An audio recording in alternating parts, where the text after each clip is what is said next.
बदनाम बड़ी रे, करबै बदनाम बड़ी रे, लरा लरा लरा लरा लरा लरा ला।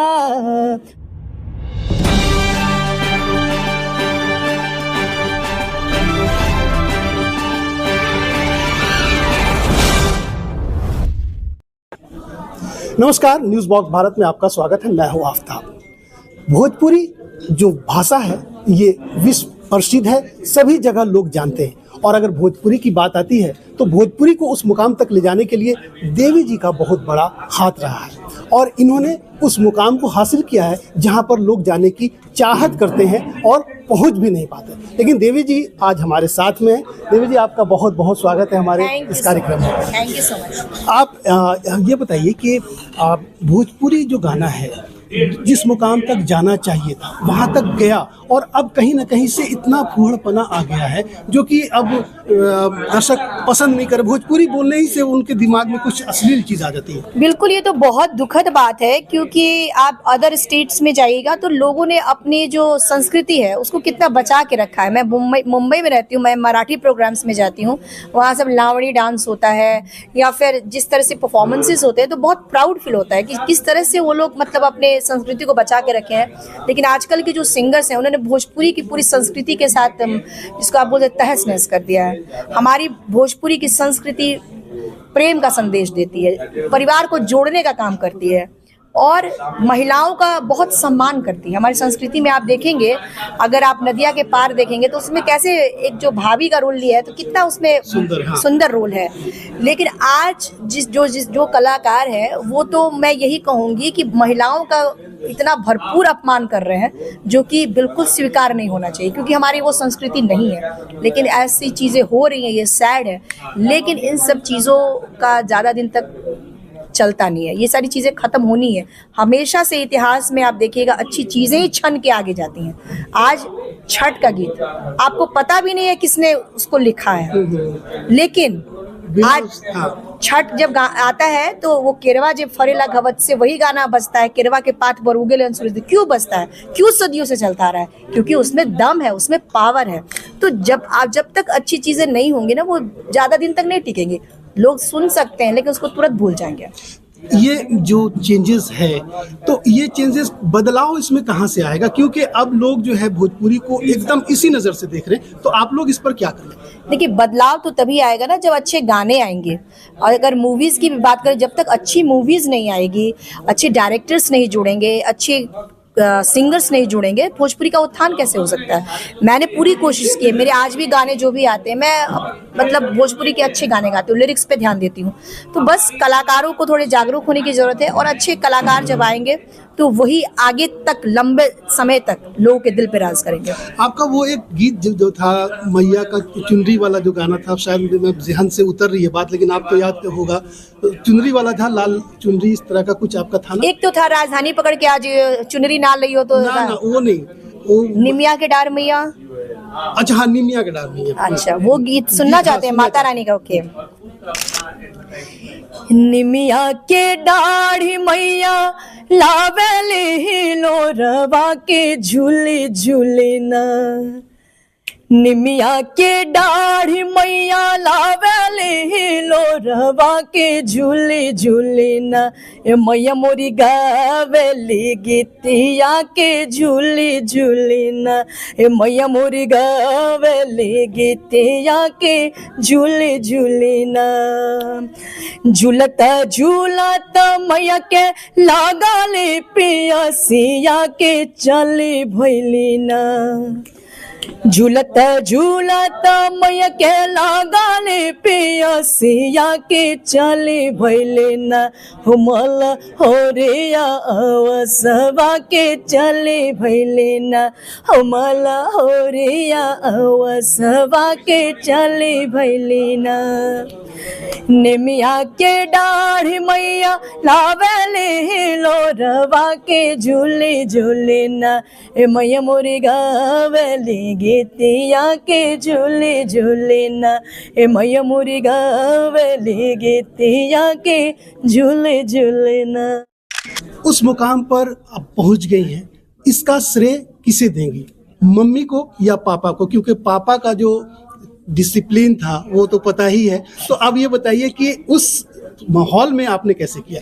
देखिए, योगदान तो बहुत सारे लोगों का होता है। जैसे मेरे पिताजी का तो डेफिनेटली है, लेकिन माताजी का भी है। साथ ही साथ उस दौर में बहुत सारे ऐसे लोग थे जिन्होंने मुझे पसंद किया, जिन्होंने मुझे लाइक किया जब मैं एल्बम्स की दुनिया में नहीं आई थी। लेकिन बहुत सारे ऐसे उस टाइम भी मेरे चाहने वाले थे कि देवी अच्छा गाती है, इसको इस मंच पे बुलाना चाहिए, ऐसे करना चाहिए। तो उन सभी लोगों को मैं धन्यवाद देना चाहती हूँ। और साथ ही साथ वो पूरी जनता, जब मेरा पहला एल्बम आया तो कंपनियों को ट्रस्ट नहीं था कि मेरा एल्बम चलेगा, लेकिन उस टाइम में मेरा गाना आया पूर्वा बयार और वो पूरा रिकॉर्ड तोड़ दिया उस टाइम के मतलब बिजनेस में। तो उन सारी जनताओं का भी सहयोग है जिन्होंने मेरे गानों को इतना पसंद किया। तो योगदान तो परिवार का है ही है, साथ साथ उन सारे मित्रों का है, उन सारे दोस्तों का है, साथ ही साथ उन जनता का भी है। श्रेय किसे देंगी, मम्मी को या पापा को? डेफिनेटली देखिए, मम्मी का तो प्यार रहता ही है, लेकिन मेरे पापा क्योंकि थोड़े सूझबूझ में ज़्यादा अच्छे हैं और जिसको आप कह सकते हैं कि आपके अगर पास में एक अच्छा गाइड हो और जो कि किसी भी डिसीजन को लेने में सक्षम हो तो आपकी लाइफ इजी हो जाएगी। तो मेरे पिताजी एक अच्छे गाइड की तरह मेरे साथ रहे हैं, जिन्होंने हमेशा गाइड किया कि ये अच्छा है, इस रास्ते पे जाओ, ऐसे नहीं इधर यू टर्न मारो। तो आई थिंक कि my father is very smart, तो उनकी सूझबूझ का जो असर है वो मेरे ऊपर हुआ है। My father is very smart, और पिताजी का काफ़ी इन पे असर रहा है क्योंकि वो बहुत डिसिप्लिन वाले आदमी हैं और वही डिसिप्लिन लेके चल। हमारा जो ससुराल है वो भागलपुर है। अच्छा। और परवल वाला जो गाना है वो तो क्योंकि हमारे दर्शक जो है वहाँ के भी हैं, तो उनके लिए एक परवल वाला गीत। चलिए। परवल बेचे जाइब, परवल बेचे जाइब भागलपुर, ए राजा मत रह दूर, ए राजा मत रह दूर।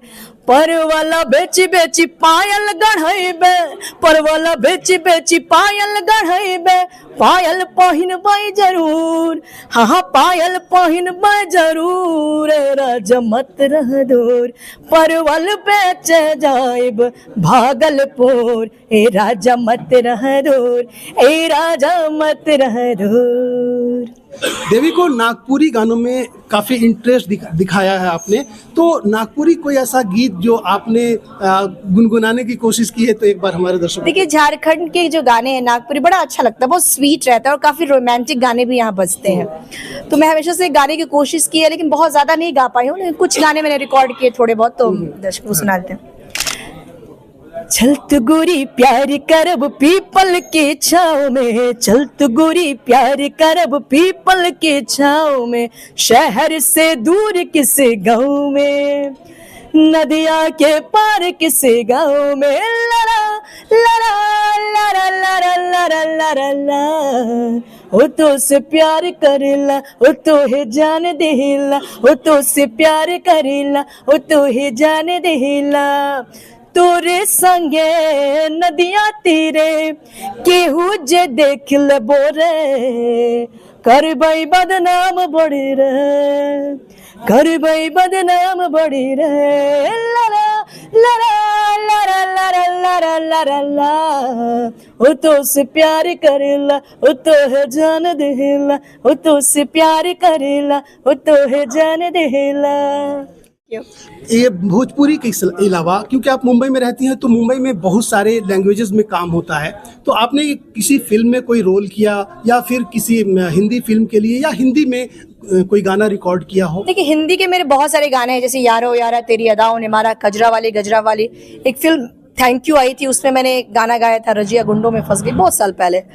और बेसिकली मैंने ज़्यादा हिंदी में गाया है, भोजपुरी में गाया है, और मैंने मैथिली के भी कुछ गाने गाए हैं। हाँ, और कुछ नागपुरी 2-3-4 गाने नागपुरी के थोड़े टच के गाने गाए हैं, थोड़े पंजाबी टच का भी थोड़ा बहुत गाया है। जब हाँ बोलिए। हाँ, लेकिन मेनली हिंदी और भोजपुरी है। जब प्रोड्यूसर आते हैं आपसे गीत के लिए कि गा दीजिए, तो वो देखने के बाद ये नहीं कहते कि आप एक्टिंग भी कर लीजिए? हाँ, कई बार मुझे एक्टिंग के लिए भी ऑफर आया। मैंने एक फिल्म भी की है, जलसा घर की देवी, उसको लोग यूट्यूब पे देख सकते हैं। एक्टिंग का भी आता है, लेकिन मैं अपने आप को सिंगर ही मानती हूँ। और मेन चीज़ है कि जैसे भोजपुरी में मैं हिट थी गाने, तो भोजपुरी के फिल्म के ऑफर आए, लेकिन आप देखते हैं कि भोजपुरी में किस तरह से गानों मतलब फिल्मों में भी इतनी अश्लीलता होती है, ऐसे डायलॉग्स होते हैं, तो मैंने भोजपुरी फिल्मों से भी दूरी बनाई। इसलिए मैं अपने हिसाब से काम करती हूँ। तो आप गायकी में मैं अपने हिसाब से कर सकती हूँ, तो मैं गायकी में करती हूँ। और एक फिल्म जो मैंने काम भी किया वो मेरी खुद ही प्रोड्यूस की हुई फिल्म थी, जलसा घर की देवी। जलसा घर की देवी। चलिए देवी, एक चीज और बताइए कि और भी कुछ सोच के रखा है कि इसके बाद और क्या करना है? कोई ऐसा मुकाम जो आप लग रहा है कि वो हासिल नहीं हुआ, वो हासिल करना है?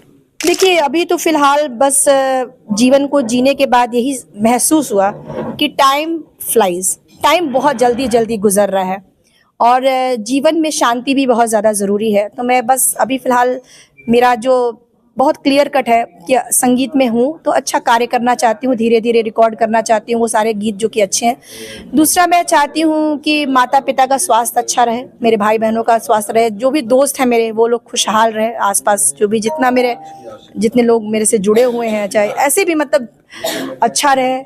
और बाकी जीवन जो है यही लगा कि बहुत शॉर्ट है और इंसान को जो भी अपॉर्चुनिटी आए उसको अच्छे से निभाना चाहिए, अच्छे से करना चाहिए और always be grateful to God, क्योंकि आपके पास बहुत कुछ हो जाता है लेकिन फिर चीज़ें आपसे दूर भी हो जाती हैं। जैसे अगर लोग मुझे कहते हैं कि आपने बहुत अच्छे मुकाम पे आप पहुंच गए हैं, लेकिन मैं याद करती हूँ अरे मेरे बचपन तो मेरा चला गया, वो कभी लौट के नहीं आएगा। तो जो टाइम पे भी जी रहे हैं और जो भी भगवान ने आपको उस टाइम पे दिया है उसके लिए हमेशा थैंक्स कीजिए, क्योंकि जो आज आपके पास है वो कल नहीं रहेगा और जो कल होगा वो फिर बाद में नहीं। इस तरह से देवी ने अपने बारे में बताया। और भोजपुरी जो भाषा है बहुत मीठी भाषा है और इसमें जो फूहड़पना आ गया है तो कहीं ना कहीं से लोग इसे गलत या तिरछी निगाह करके देखते हैं, लेकिन काफ़ी अच्छी भाषा है। और ख़ास करके इन्होंने जो कहा कि छठ मैया वाला गाना, तो छठ मैया वाला गाना जब तक नहीं बजता है तो लगता ही नहीं है कि छठ हो रहा है। लेकिन या कुछ कुल मिलाकर के ये कहा जा सकता है कि भोजपुरी भाषा अब जो है फूहड़पना यहाँ से जाएगा और ऐसे भी दर्शक हैं जो कि अच्छे अच्छे गीत को सुनते हैं और आज भी पसंद करते हैं। फिलहाल आज